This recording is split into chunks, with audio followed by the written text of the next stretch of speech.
Mesdames et messieurs, bienvenue sur Canal Info News. Nous recevons aujourd'hui le colonel Antoine Wardini, qui est le commandant de la zone militaire numéro 1, la zone qui regroupe Dakar, n'est-ce pas mon colonel? Effectivement. Colonel, dans quelques jours, le Sénégal célèbre le 49e anniversaire de son accession à l'indépendance. Qu'est-ce que cela représente pour un militaire? Quand on parle de souveraineté internationale, l'indépendance d'un pays, c'est toute une fierté pour les militaires parce que notre objectif, notre mission, c'est de défendre le pays, la défense du pays, la défense économique, défense militaire. Donc quand on parle d'indépendance, c'est-à-dire qu'on est libéré, on est à nous, notre destin est entre nos mains. C'est comme si on avait remporté une victoire et c'est toute une fierté d'être là donc, le jour de l'indépendance pour défiler, parader devant notre population. Je crois que c'est un événement assez important quand même dans la vie d'un militaire.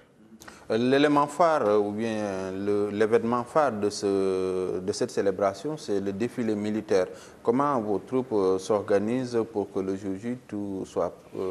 Les préparatifs quand même, les troupes ont commencé les préparatifs depuis très longtemps. Vous savez, nous, depuis le mois de décembre, on a déjà commencé à cogiter, à voir le thème, à donner des ordres, à faire des réunions et à préparer les unités, que ce soit militaire comme civil. Mais parlant des militaires, toutes les formations qui ont déjà reçu le projet de maquette, comment ils vont défiler, l'effectif qu'ils vont engager, ces unités ont commencé à se préparer au défilé depuis le mois de janvier, février. On a eu le temps même d'aller les voir, les inspecter, voir comment elles défilent, donner les correctifs. Mais à cela s'ajoute également, il y a la préparation logistique parce que ces unités vont défiler avec du matériel, avec des tenues. Donc tout ça, ça a été mis en branle. Les services pouvoirs ont pris leurs dispositions pour mettre à la disposition de toutes ces formations concernées par le défilé les équipements et les tenues qu'il faut. Et je crois qu'à ce jour-là, je peux vous dire que tout le monde a reçu ce qu'il devait recevoir. Et on est aux dernières orientations en ce moment-là. Vous êtes le commandant de la zone militaire numéro 1, c'est à Dakar. Cela se passe, l'essentiel de la célébration aussi se passe à Dakar parce que c'est ici que le président de la République réside. C'est quoi la responsabilité du commandant de zone que vous êtes? C'est d'organiser ce défilé du 4 avril, préparer les formations et organiser et diriger ce défilé du 4 avril. Préparer donc en allant entraîner les formations, civiles comme militaires, ou bien aller les inspecter et leur donner les correctifs qu'il faut donner pour que tout le monde défile de la même façon, pour qu'il y ait une cohérence, une cohésion dans le défilé. Parce qu'il faut faire un défilé beau. Un défilé pour qu'il soit beau, il faut qu'il y ait une cohérence dans les mouvements, une cohésion dans l'échelonnement des troupes, la maquette disons, mais surtout les entraînements. Donc on avait déjà fait ça. Il y a ça, mais il y a également l'habillement des unités. Il faut être sûr que toutes les formations qui vont défiler, civiles et militaires, ont reçu ce qu'elles doivent recevoir pour être vraiment très bien habillées, parce que l'une des conditions au défilé, c'est être bien habillé et bien entraîné. On a parlé de l'entraînement, l'habillement. Ma responsabilité, c'est d'aller voir toutes les formations civiles, vérifier si elles sont prises en charge pour l'habillement par le comité d'arrondissement ou bien les ministères ou les autorités tutelles.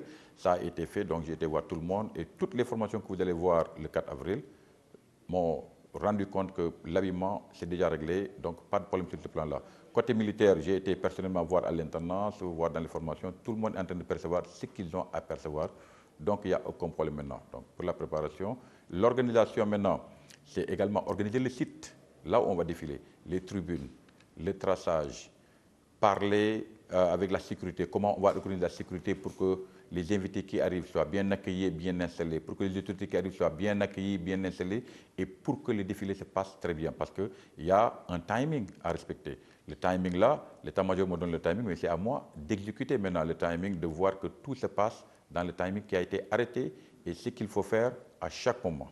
Donc c'est à moi de vérifier si tout marche bien, si les gens sont en place, les dispositifs en place, passer ma revue, voir. Et également, il y a la cérémonie de remise de décoration. Tout ça, donc, c'est sous ma coupe. Le défilé également, je passe en tête, je viens, bon, j'ai déjà donné les instructions, mais je dois coordonner avec le flux qui arrive jusqu'à la fin. Donc, c'est moi qui, à la fin, irai donc rendre compte également au président de la République du défilé, le nombre de participants, les moyens engagés et ce qui a été fait. Moralement, c'est quoi la responsabilité du commandant en zone? C'est la responsabilité de ce défilé. Si ça marche, c'est le Koumdoun. Si ça ne marche pas, c'est le Koumdoun. Je sais très bien que l'état-major me soutient très bien dans cette démarche-là, en mettant à ma disposition les moyens, en mettant dans la maquette, dans les convocations des formations, mais la responsabilité première, c'est le commandant de zone dans son territoire. Si ce n'était pas à Dakar, ce serait à Kaolack, à Saint-Louis. C'est le commandant de zone qui est particulièrement responsable de l'organisation, de la préparation et de l'exécution du défilé. C'est ça ma responsabilité ici. Ça marche, c'est moi. Ça ne marche pas, c'est moi. Donc, c'est pour ça que vous voyez... Espérons que ça marche. Espérons que ça marche. Alors, mon colonel, vous allez recevoir le président de la République, les hautes autorités militaires et civiles. C'est quoi cela dans le parcours d'un militaire? C'est un honneur de recevoir le président de la République, quel qu'il soit. C'est un honneur toujours de recevoir le chef suprême des armées, le président de la République. Ce n'est pas seulement le président de la République, mais vous avez bien dit, il y a d'autres chefs qui seront là, d'autres autorités étatiques ou étrangères. Il y a des ambassadeurs qui viendront, il y a des ministres du gouvernement qui viendront, il y a des chefs d'état-major étrangers qui sont invités qui viendront. Donc on recevra tous ces gens-là, mais il y a tout un protocole quand même, tout un protocole mis en place pour gérer les différentes autorités. Moi, je me permettrai de recevoir le chef d'état-major général des armées, le haut commandant de la gendarmerie, les ministres qui ont droit au salut au drapeau, le chef de l'État. Donc on les recevra, on les guidera vers le drapeau, salut au drapeau et on continuera le cérémonial. Vraiment, c'est un honneur d'être choisi pour diriger ce défilé et de l'organiser. Maintenant, parlons du thème, mon colonel, c'est forces de sécurité et de défense au service de la diplomatie. Le Sénégal est pratiquement sollicité sur toutes les opérations, pour toutes les opérations militaires en Afrique et un peu peut-être dans le monde. Aujourd'hui, quel est le bilan que l'on peut tirer de la participation du Sénégal dans ces foyers de tension-là? Bon, la participation du Sénégal dans ces foyers de tension déjà résulte d'un fait. Nous, dans notre mission, c'est bien qu'on a la mission régalienne de défense, mais on a également une mission d'appui à la diplomatie sénégalaise. Donc le Sénégal étant un pays souverain, de par ses accords à travers le monde, le Sénégal est appelé donc à remplir cette mission, à aller au secours de certains pays qui sont dans le désarroi, qui sont en crise.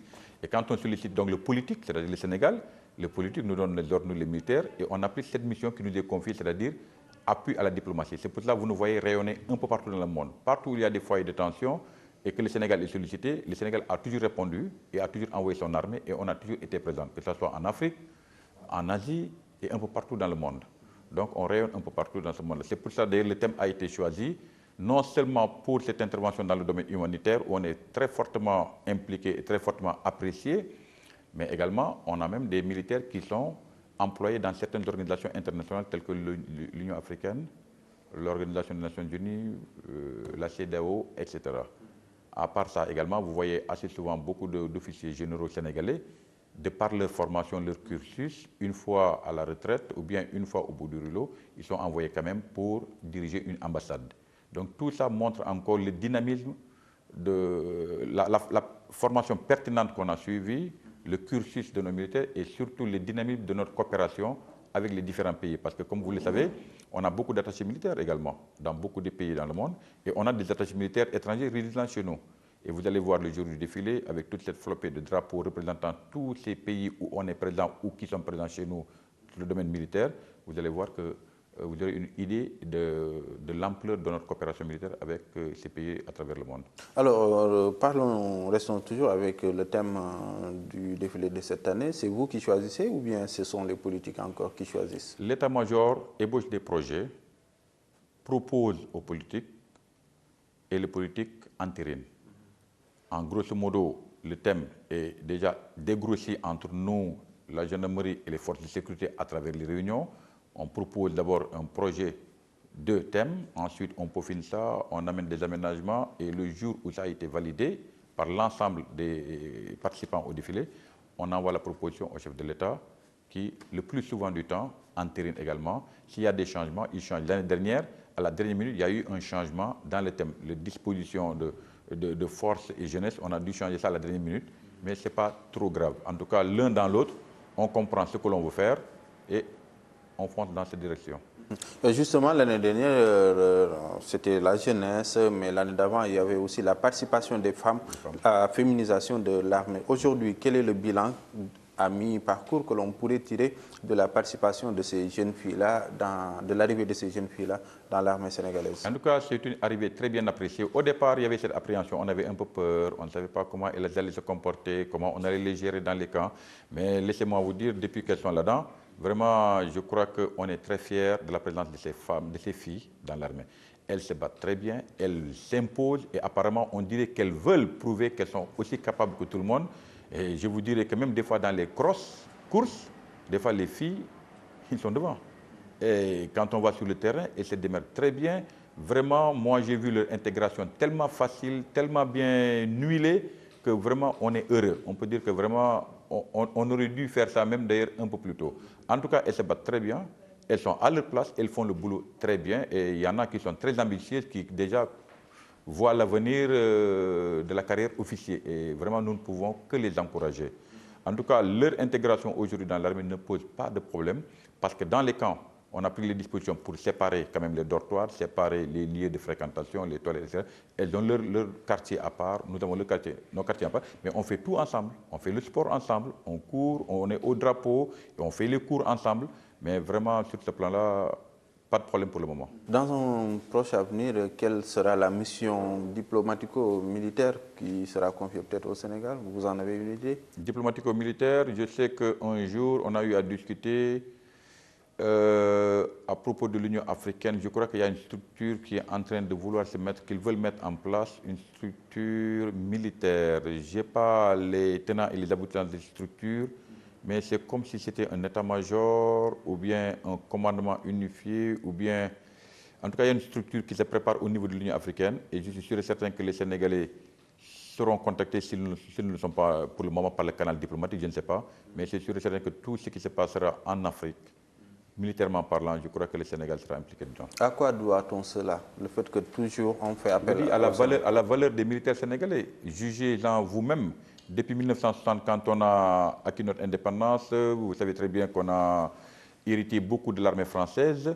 Mais depuis 1960, quand on a pris le commandement également, le haut commandement sénégalais a jugé opportun et utile de mettre un accent particulier sur la formation de ces cadres.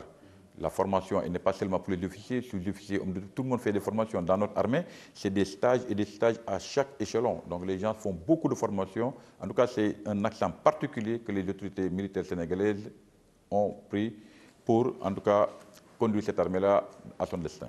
Donc les gens sont bien formés. Et étant très bien formés, c'est pour cela qu'on est un peu partout présent dans toutes les structures et de façon très bien appréciée. Si vous voyez notre armée qui est une armée républicaine, comment elle se conduit au Sénégal, je crois que tout un chacun doit être fier de cette armée-là. Revenons maintenant au défilé du 4 avril. Où est-ce que vous en êtes pour le dernier réglage? Moi, actuellement, à mon niveau, j'ai fini. J'ai fait le tour de toutes les formations que j'avais à visiter. J'ai été au service pourvoyeur pour voir que tout a été donné. Apparemment, tout est bien parti maintenant. Demain, moi, je présente mon produit au chef d'état-major général des armées et au commandant de la gendarmerie nationale. Je leur présente ce que j'ai préparé jusqu'à présent. Et je me mettrai à leur disposition pour d'éventuels réglages encore. Et on a encore le 3, le 2 et le 3 pour peaufiner encore. Mais pour moi, actuellement, quand je quitte ici, normalement, c'est pour aller à la place, le site du défilé, pour voir à partir de demain, les gens se mettre les bâches et déposer les chaises et vraiment nettoyer un peu. Mais pour moi, actuellement, j'en ai fini. Parlez-nous un peu, colonel, du cérémonial qu'il y a le jour du défilé. Vous recevez le président de la République, qu'est-ce que vous lui dites? Dès que le président arrive, la cérémonie commence pratiquement. Avant lui, les unités sont alignées. Mais dès que le président arrive à 10 h, ce qui est prévu, on l'accueille, salue au drapeau, il va passer en revue les troupes. Une première partie, la garde rouge à pied, monte dans son véhicule pour faire la revue totale de toutes les troupes alignées sur le boulevard du général de Gaulle. Dès qu'il revient de sa revue de troupes, il s'installe à la tribune et à partir de maintenant, on peut commencer la remise des décorations. Il y a des officiers qui seront décorés devant le front de troupes, des sous-officiers également pour la médaille militaire. Une fois c'est terminé maintenant, on commence le défilé civil qui est ouvert par les majorettes. Et ça s'emballe. Et le général dans tout ça, lui, quel est son rôle le jour du défilé? Le général, c'est lui le chef d'état-major général des armées. Il est à côté du haut commandant de la gendarmerie. Ils sont ensemble avec leur ministre, le ministre des forces armées.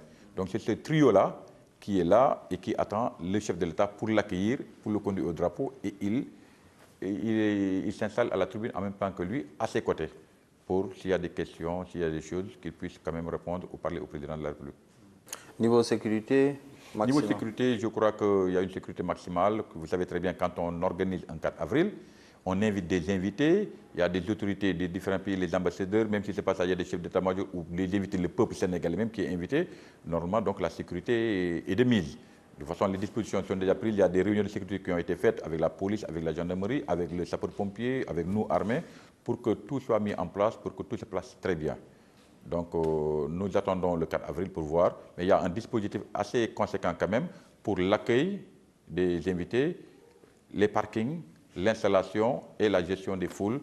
Parce que quand les autorités sont là, quand même, il faut un certain dispositif pour les aider également à s'installer. Au retour, à la fin, il y a tellement de monde, il faut également gérer le départ des autorités. Je crois que les responsables de la sécurité sont bien briefés et ont pris leurs dispositions. En langage militaire, on pourrait dire RAS. RAS, en tout cas pour le moment, on touche du bois. Jusqu'à présent, en tout cas, nous dormons tranquilles. Mais quand même, avec un œil bien ouvert, on est alerte. Merci, colonel Antoine Wardini, commandant de la zone militaire numéro 1. Merci à vous, amis téléspectateurs, d'avoir suivi cet entretien et bonne suite des programmes sur Canal Info News.